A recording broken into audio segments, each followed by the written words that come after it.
All right, my name is Enrico. I'm working in the LA office of Pivotal Labs. I'm a principal software engineer. I've been in the industry for about 17 years, and I started practicing retrospective just about 4 years ago. And for the next 20 minutes, I will tell you a little bit about agile retrospectives, how to measure their success and their safety. By a raise of hand, how many of you have never been in an agile retrospective? Awesome, this is good. Oh, there's someone. Don't be shy. It's just so that I know what audience I'm talking to.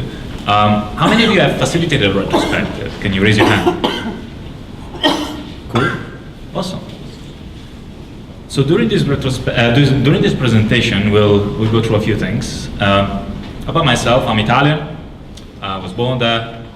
I lived in Australia for about 7 years, and for the last 4 years I've been in the United States, in New York, in Colorado, Chicago, and now in LA. And during my time in Colorado, I joined this class of search and rescue team.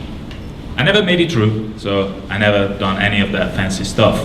But during the class, the actual team was talking about the debriefing session for one of the incidents. So this story is loosely based on that. Imagine that you're part of a search and rescue team, and we get a call that someone is lost, and we need to go out there and find that person. And the weather is kind of overcast, so we start searching from the spot that we think is the last known position given the cellular data. And then the weather takes a turn, and we start getting wet. It rains, it gets cold. And we try and get in touch with the other teams, but the radio doesn't work. And another half an hour goes by, an hour, and we meet another team and they tell us they found the body of the person. During the debriefing, the search and rescue team constructively looked back at what could they have done differently during that incident. They didn't start blaming each other. Imagine if during that debriefing session, people started saying, well, it was Mark's fault for not checking the radio. It was Luke's fault for not packing up the rainproof gear. So that's what a retrospective is about. It's about looking back at something and how could we do something different? How could we improve on that?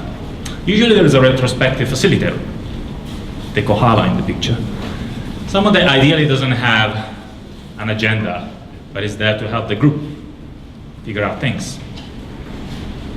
A retrospective must be safe. If people start blaming each other, the retrospective will fail. So we will see a few ways to measure the retrospective safety and how to improve that.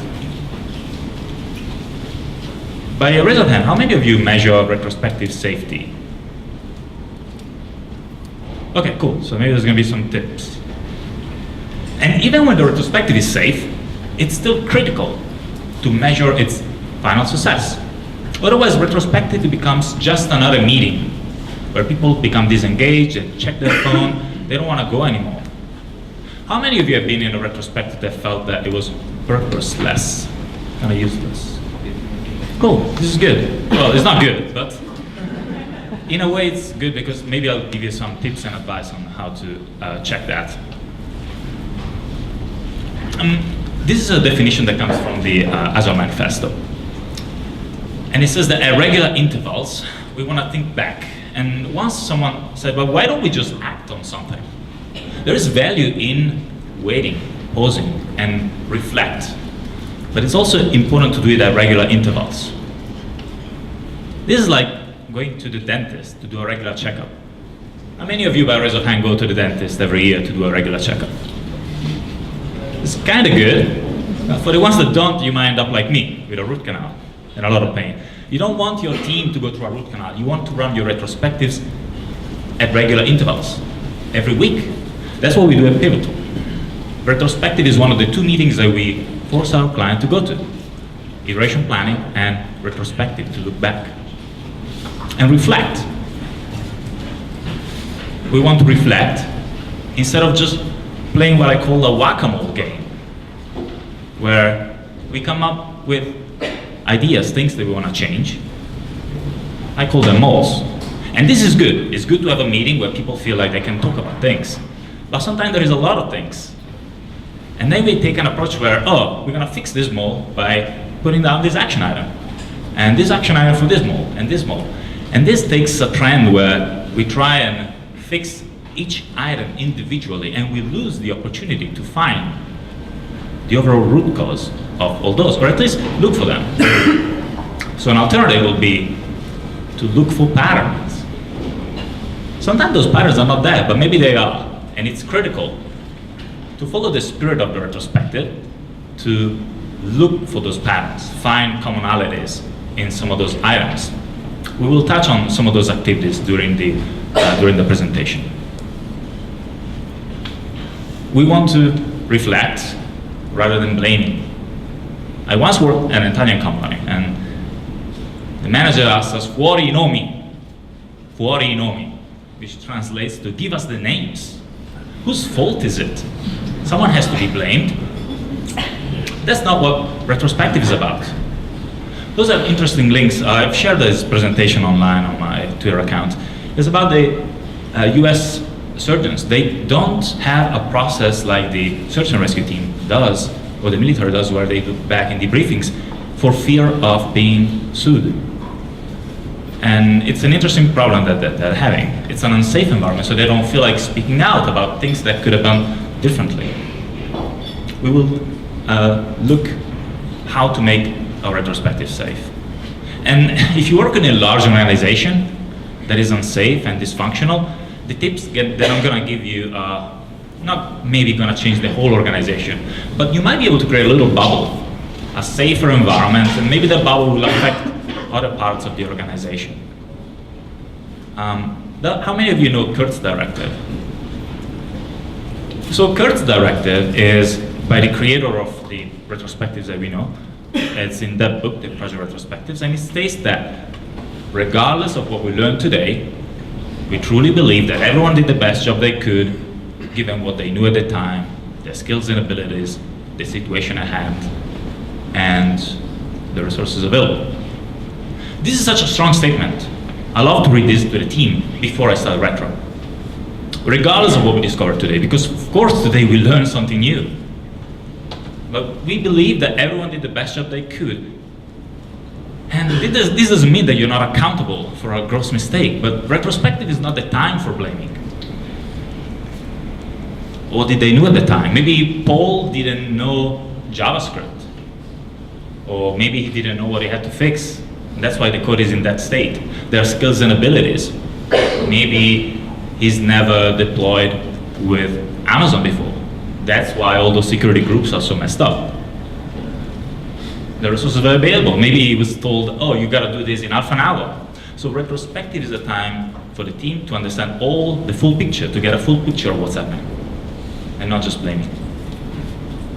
I like to print this out if the team already knows it. It's not really good to keep reading it over and over again every week. Once people know about it, just print it out. Make sure that you can point to it. And make sure that you get a verbal yes from everyone in the room, that at least for the sake of the retrospective, they agree with Kurt's Scrum directive. Another great way to do it is to make the retrospective safe is to have work contracts.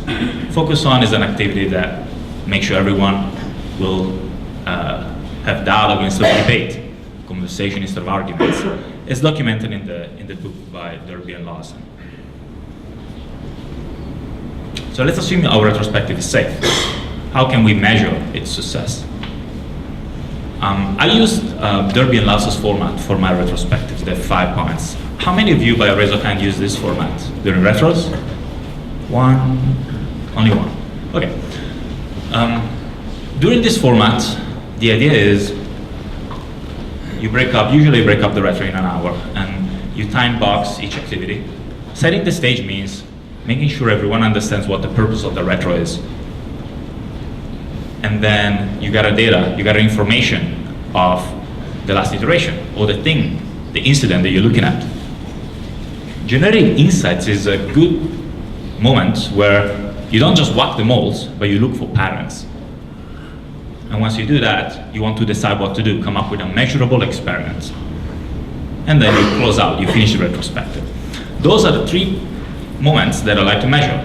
When I set the stage, when I open the retro, find out what people's feelings are, when I decide what to do with the measurable experiment, because after all, retrospective is about changing our work, adjusting it, but it has to be measurable in some way. And then closing out, again, measuring how we've been doing in this retrospective. All right, so setting the stage. What I love to do is use this activity called ESVP. Has any of you used ESVP before? 1, 2, a couple of you, okay. ESVP is an anonymous activity. So the reason it's anonymous is you want to make sure everyone is confident and comfortable. And you ask each team member, how do you feel today? Towards the retrospective, do you feel like an explorer? The explorer is someone that wants to make the most out of the retrospectives, happy to be here, engaged. Do you feel like a shopper? You're very happy to be here, but you're happy to go home with an item, something done. Or a vacationer. You're not really interested in retro, but you're here for the snacks, the drinks, and you're happy to be away from your daily work. Or a prisoner. Someone forced you to be here, but you're not really interested in retro. You don't see the point in it. This is good to be done every week. Find out what those roles are. Track it down, put it on the board, and see that shifting as you adjust your retro. If you have a room full of prisoners, there's a big problem. Your retro is probably not going to be super successful. But it's important to acknowledge their presence and to ask them for, give it a try. Maybe today will change something. Maybe this retro will be different than the ones that you had before. So I like to keep track of those numbers. And then we move into gathering data. There are different ways to gather data. You can do it in an online tool. Usually when I have a co-located team, I love to use a continuous timeline. This is a big post-it note that is on our shared workspace, and we add events as they happen. So instead of like at the end of the week, at the end of the 2 weeks, thinking back, we have all this data already collected. There are different ways that you can collect data. You can color code it or not. What I like to do is to timestamp at the end of each iteration so that I can run a longer project retrospective where you can look at the events. And this process of gathering data helps thinking back, reminding of things that happened during this project. And you can have artifacts and things that are reminiscent of what happened during the retro, during the project. And then the generate insight step. This is the part that I said is good to try out instead of just whacking each mold singularly. Look for patterns. Ask the team to look for those patterns. As the facilitator, you should help the team find those names. And in some cases that doesn't happen, it's hard. There are other activities to generate insights. The one below is called Team Radar. And you agree with the team or you ask the team and find out what are the topics that we should discuss. And we look into those and try and find pros and cons. Ultimately, after we have generated some insight, we come up with an experiment. We decide what to do. Now is another great time to measure our retrospective success. I like to use a SMART experiment. Where SMART is an acronym for something specific, measurable, achievable, relevant, and time-bound. It's just an acronym. The point is, it has to be specific. For example, we want to try pair program. We want to pair program more. That's not very specific. Let's pair program 4 hours a day. That's specific. Measurable. How are we going to measure it? We're going to put it on the shared workspace. How many hours do we do it today and tomorrow? And we're going to measure how many bugs that we got while we were pair programming. More, less, what's our velocity like? That's important. You must find something measurable. And again, something achievable. So you don't overreach. Don't say, oh, we're going to pair 12 hours a day. Probably not achievable. And relevant. Why do you want to pair program? Well, someone told you so. Maybe you want to break knowledge silos, which is something that pair programming is great for. And something time-bound. Let's try for 2 weeks. Let's try for a month. Commit to that. And then it comes time to finish off your retrospective in the closeout. And I love to use the return of time invested activity. Now is a good time to ask your team, how did we do in this retro? What do you think of it? Between 0 and 4, where 0 is, I wasted my time.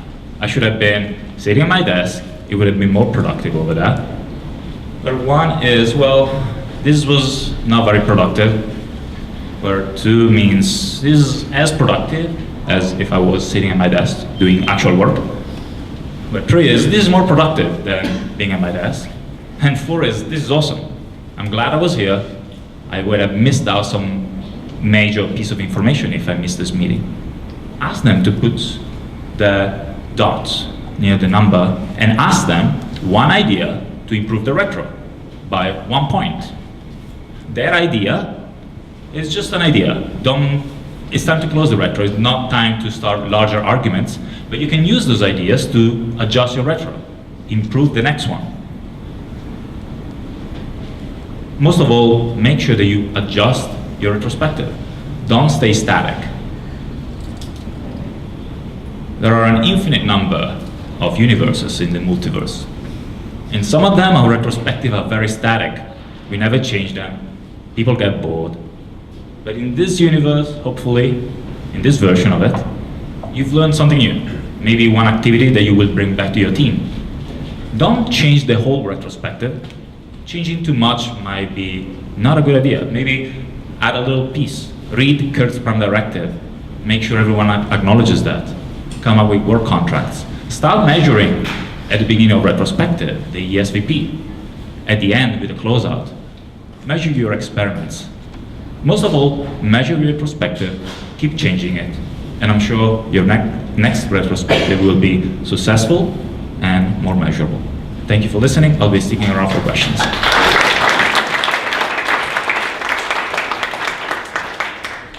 And if you have private questions, you can tweet me, and I'll also be sticking around after this. Stick around right now, actually. Are there any questions for Enrico? At the back, could you raise your voice as well? Thank you. Do you have any other suggestions for measuring safety during the retro? I thought that was an intriguing idea.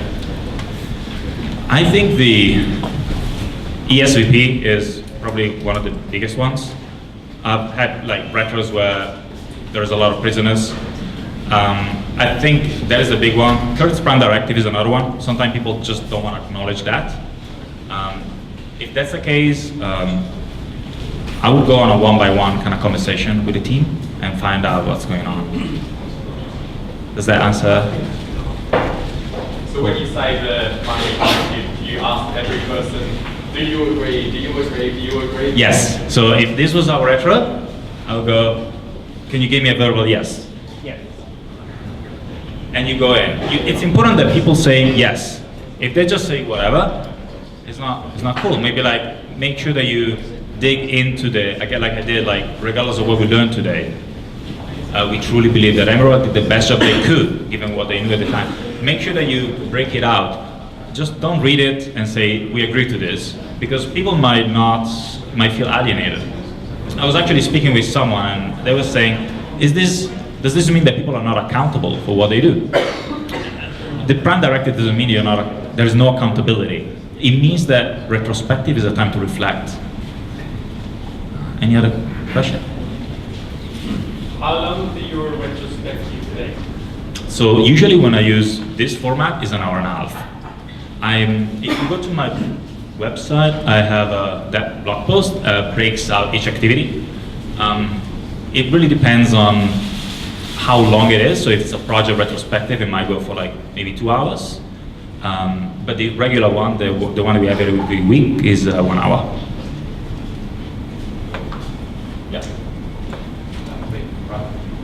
So at the beginning of the retrospective, any tips around how do you start off the session as safe as possible and that people acknowledge that you as a facilitator, you put some effort to make that a safe session? So the question is, how do you, as a facilitator, make the retrospective as safe as possible? When you open it up. I think I love the prime directive. I think it's something that not everyone knows, and it's by the guy that kind of like came up with the concept of retrospective in software. So reading that, I think is excellent. The work agreements is good, like the focus on, focus off. We don't want to argue. We don't want to talk over each other. Make sure that the group, though, as a facilitator, make sure that the group is the focus. You're like, when I facilitate retros, I feel like there is a river, and I'm just making sure that I see where the river goes. I don't want to try and stop the river with a dam or direct it in the way I want to go. I'm just trying to make sure that it kind of flows, if that makes sense. But those activities are good, and the book by Derby and Larson has others to set the stage. But those two are probably the ones that I would prefer. Do you usually facilitate retrospectives in the team that you belong to, and if so, do you take that regularly? Yeah, that's a great question. Is like, do you usually facilitate retrospectives on the team that you belong to? We do. When I do, I try and not vote, not express opinions, but if I have them, I say, I'm taking my facilitator hat off, and as a developer, I think this and this and this. Ideally, we try to switch facilitators, have someone external, so that you have like a fresh pair of eyes. You're not too biased. Of course, when that happens, then you need to build more context, so it's important to catch up with the team before retro. Any other question? Yeah. If you have constantly like a large number of items done on your list every week. Item of what? Sorry. Like Items. when you collect data, Yeah. constantly large number of items pop up every week. Let's see for half year, then you won't be able to finish in an hour. Yeah. So the question is, so if you come up with a lot of items, you won't be able to finish them in an hour. That is true. That is why I think when you try and generate insight, you try and group some of those items. You try and find the overarching problem. Because it's true, if you just focus on one by one, you might not be able to get to the point.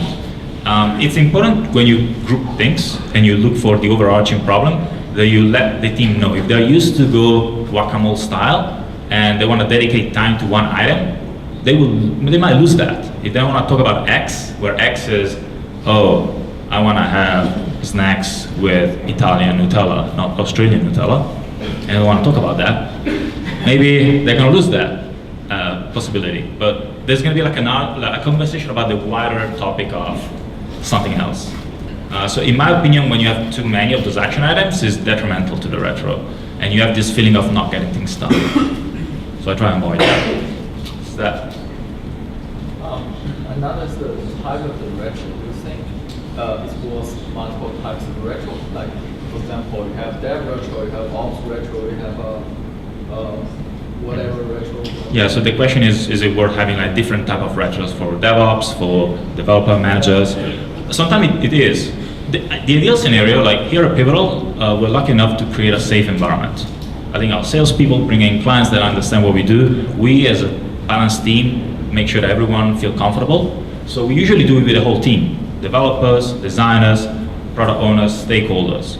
Sometimes that's not possible for different reasons.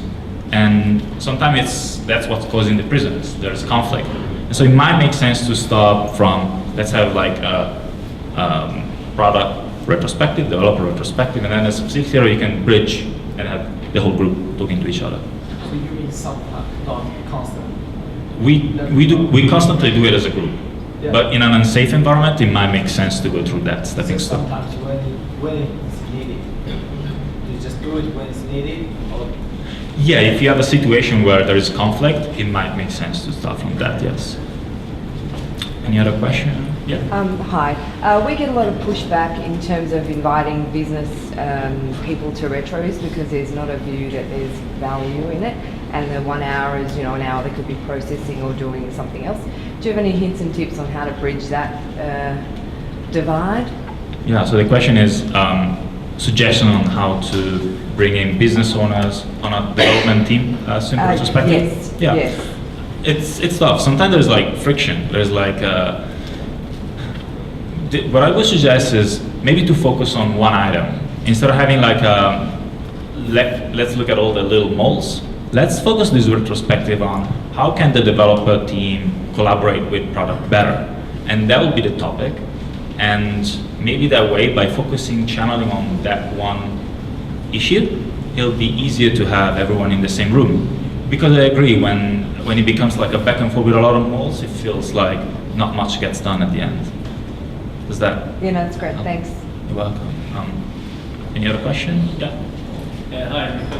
So, if you have a really difficult retrospective, let's say one individual that's maybe not abiding by the prime directives or just being a pain in the ass, you as a facilitator, what do you do at that time? Do you call him out right there, or do you wait for other people to get involved? It's a great question. So if you have someone that is like not behaving at all during retro, what do you do?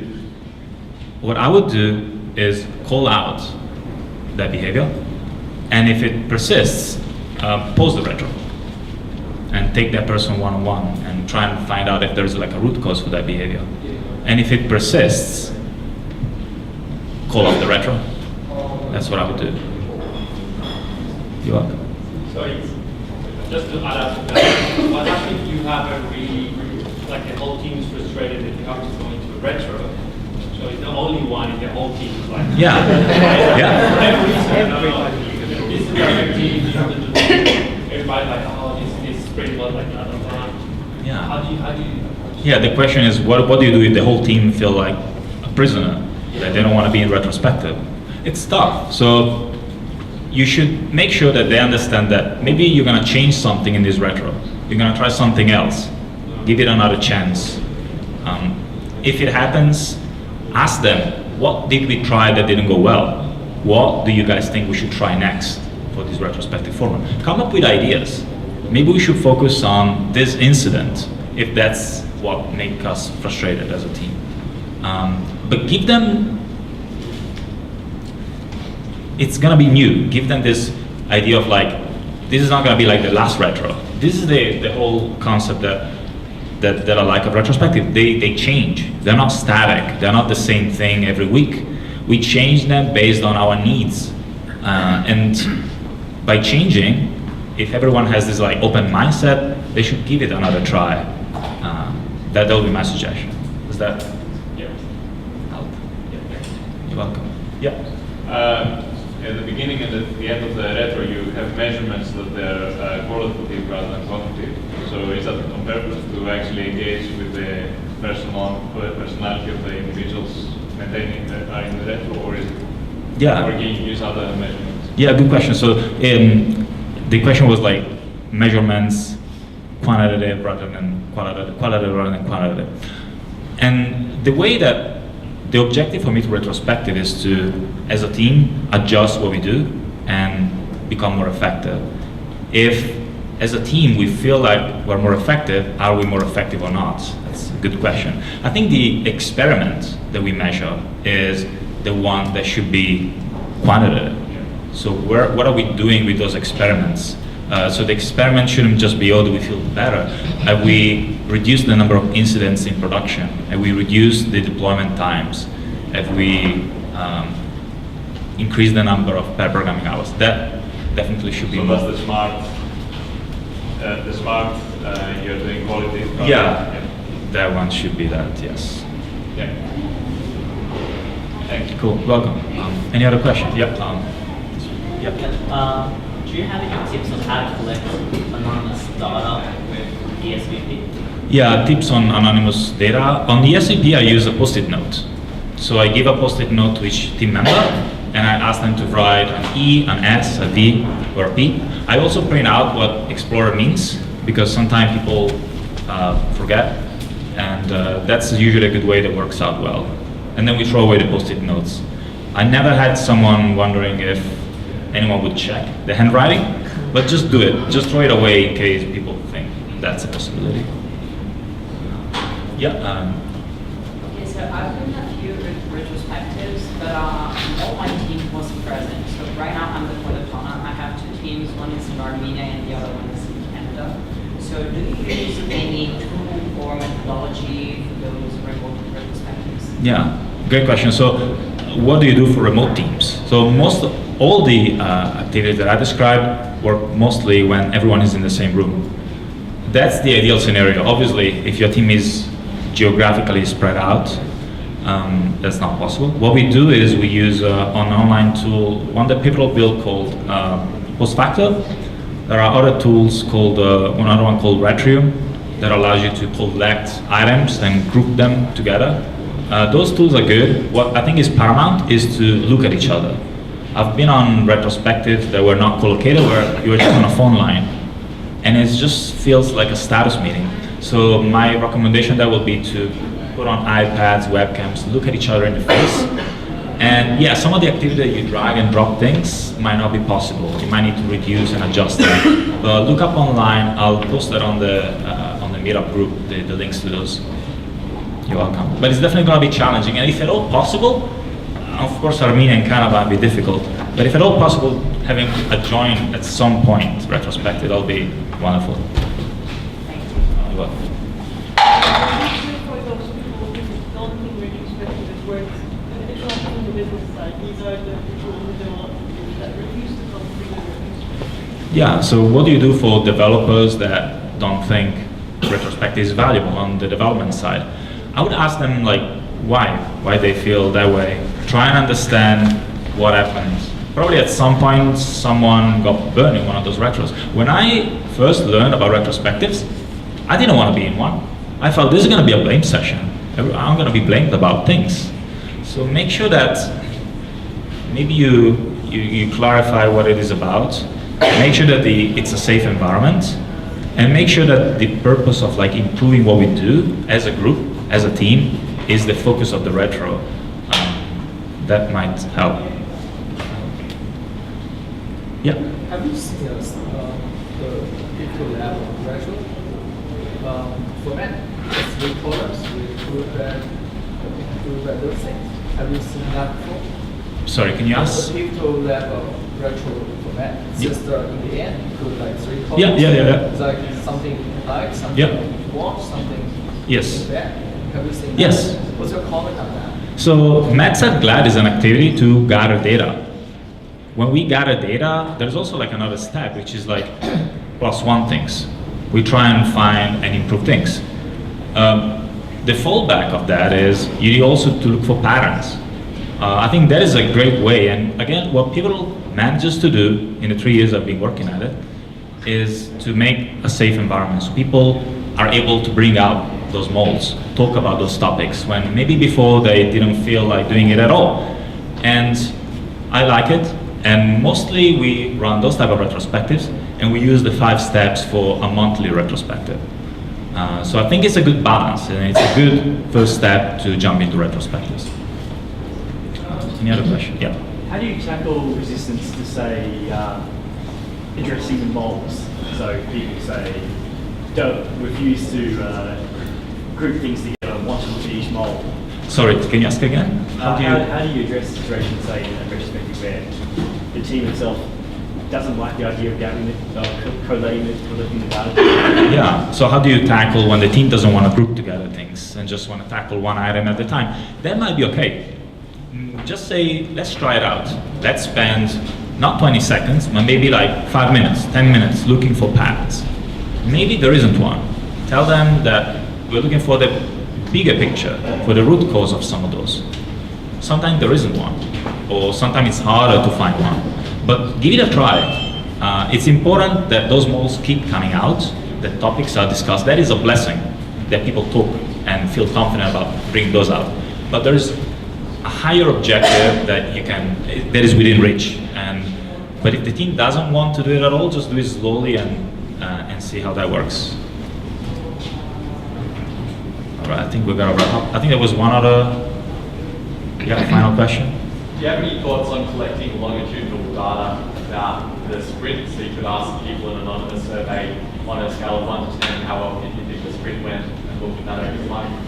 That's excellent. So the question is gathering anonymous data through some electronic format. I was thinking to build an app, like a mobile app that collocated teams, people in the room can gather things. It's a great way. I think it's the next natural evolution because of teams that are not collocated and other reasons, it's good to have those activities in the digital format. So yeah, that will be excellent. All right, thank you everyone. I think we're out of time. If you have any more question, you can reach me on Twitter. Thanks for staying around.